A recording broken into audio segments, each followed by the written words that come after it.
The Newsday continues here on One News Now. I'm Pauline Verzosa.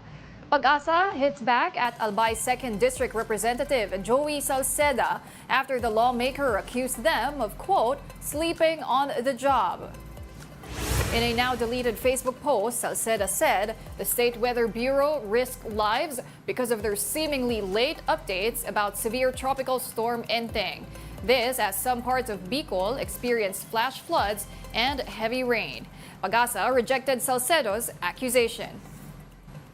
Kami po ay 24 oras na sumusubaybay kapag merong mga ganitong inclement weather. Kami po ay hindi natutulog at gusto po naming ipaalam ang impormasyon, of course, sa ating mga kababayan, lalong-lalo na yung mga maapektuhan ng pagbaha, ng bagyo at ng anumang kalamidad. Salceda also said PAGASA failed to adhere to the PAR +5 rule. Now, this means the Weather Bureau has to inform the public ahead of a possible storm, even if it is still outside the Philippine area of responsibility. In response, PAGASA insisted they adhered to the rule. Pag nasa labas pa ng PAR, within the +5 degrees from the 135 degrees longitude na boundary ng PAR, ay tropical cyclone advisory po yung papalabas natin. Lalo na, pinaasahan po natin na makakapekto sa ating bansa in the coming days. Public Works Secretary Manny Bonoan says it is not possible to have just one unified flood control master plan. And here's an excerpt from his interview on The Big Story. What do you think happened this time? What is your assessment? Well, there are areas that are susceptible to flooding even at this point in time. Actually, the flood control programs that we are undertaking is just part of the solution to the flooding problem. It should have to be to address flooding problems. It has to be done actually holistically.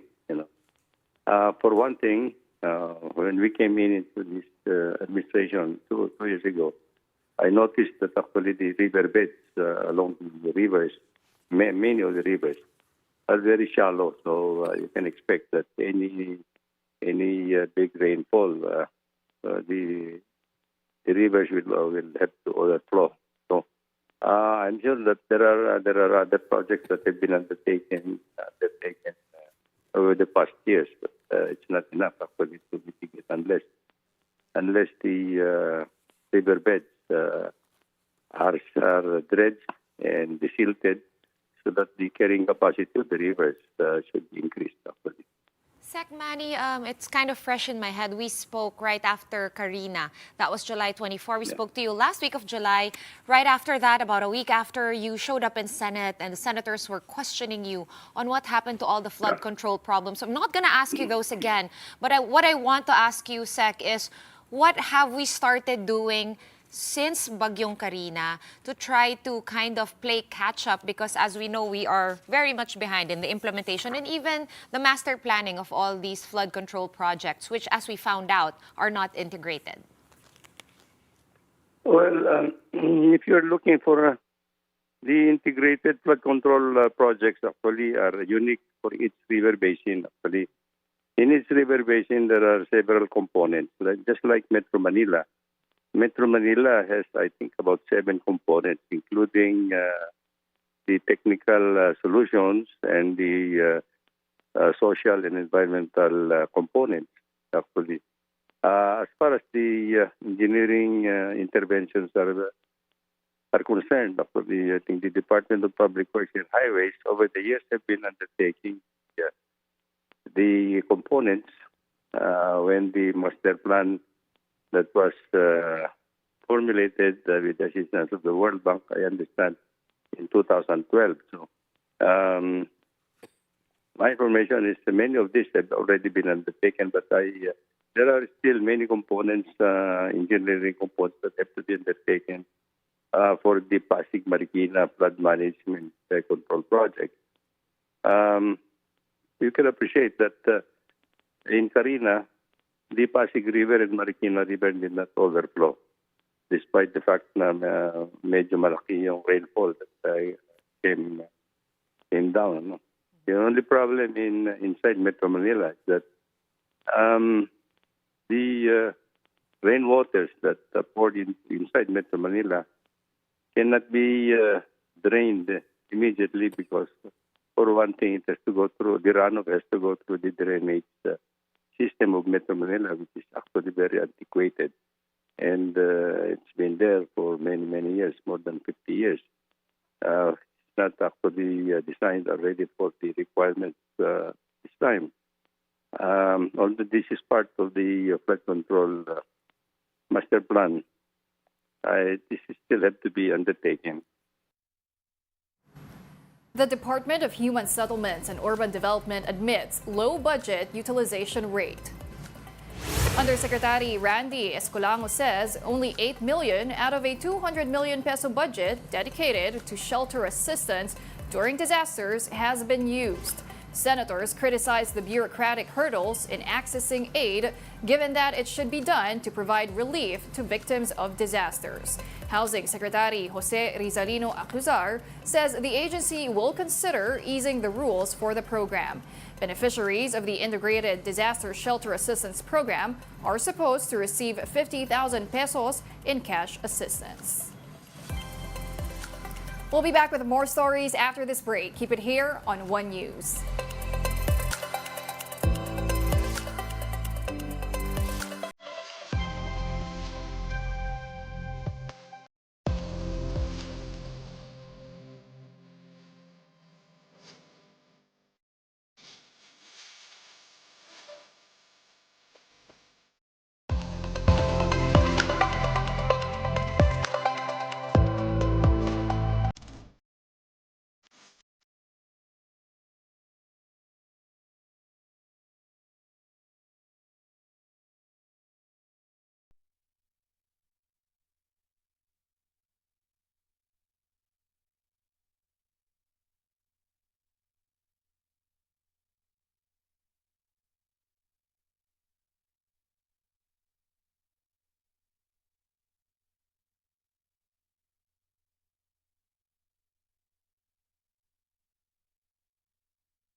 Welcome back. You're still watching One News Now. I'm Pauline Verzosa. Let's now take a quick look at today's other headlines.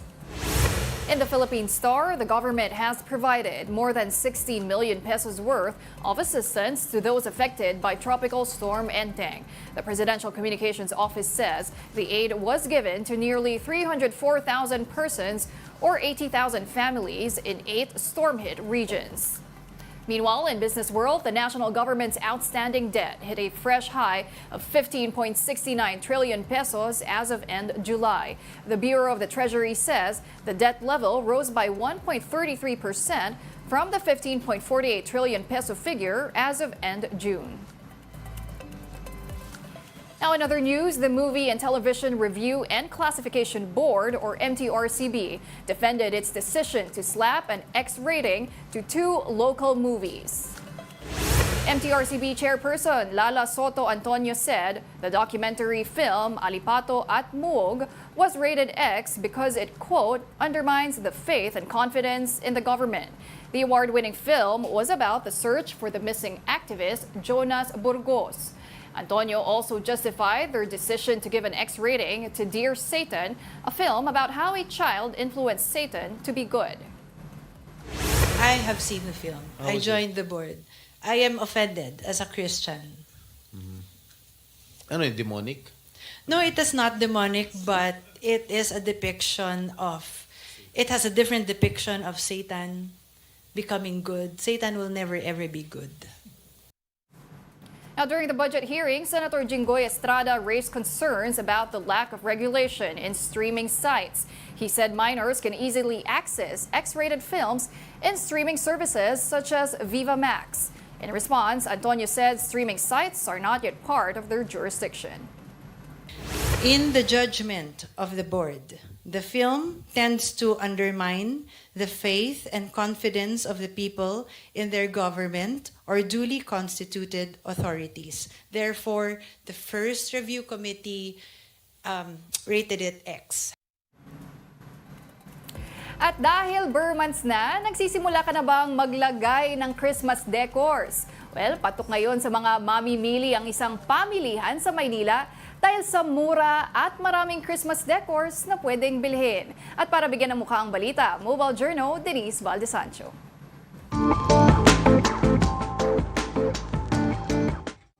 Burr-months na! Handa na ba ang Christmas decors ng lahat? Makukulay na Christmas lights, iba't ibang size ng Christmas balls, at naglalakihang mga Santa Claus na sumasayaw pa, malayo pa man. Tila Pasko na dito, sa Dapitan sa Maynila. Kwento ng isa sa mga nagtitinda na si Jeron Contreras.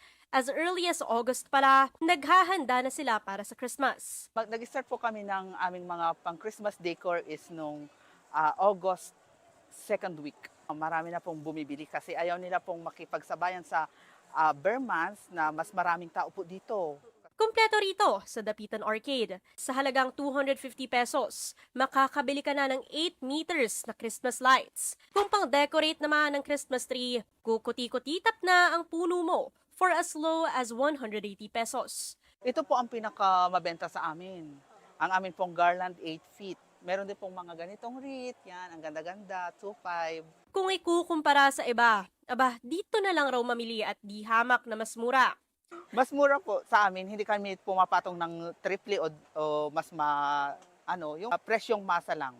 Yun nga po, maraming pumupunta dito na sabi mas mura sa online. Ang sabi namin, mas maganda dito, kita nyo na yung item. Kasi sa online, minsan, pag dumating, bakit ganito, hindi pala siya maganda. Sa 5 taong pagki-Christmas shopping naman ni Fred, pinapayo niya na maaga pa lang, mas mabuting mamili na. Last August, nandito na kami to check out pati yung prices kasi mas mababa pag mas malayo pa yung Christmas. Nakaka-overwhelm daw talaga sa dami ng pagpipilian, kaya dapat handa rin ang iyong bulsa. Sumusobra na konti kasi ang daming yung extras na ang cute, ang gandang pandagdag. So, dala na rin kayo na extra in case.